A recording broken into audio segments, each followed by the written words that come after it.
বাহিরের যে সমস্ত ছাত্ররা করবেন, কাছে যাবেন, কারো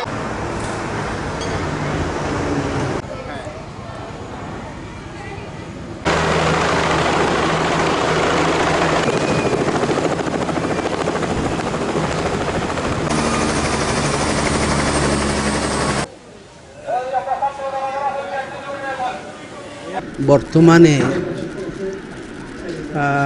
আমাদের দেশে সন্ত্রাসের এক নয়া মাত্রা দেখতে পাচ্ছি।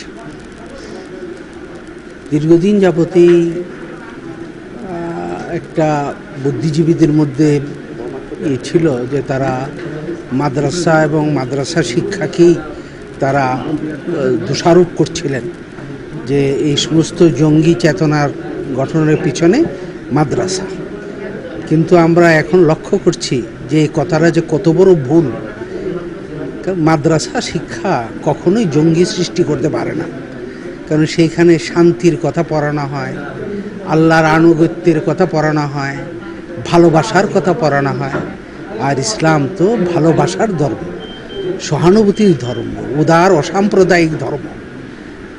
এখন আমরা বুঝতে পারলাম এবং স্পষ্ট হয়ে গেছে যে মাদ্রাসা শিক্ষা নয়, বরং আধুনিক শিক্ষা ব্যর্থতা আজকে এই জঙ্গিবাদের সৃষ্টি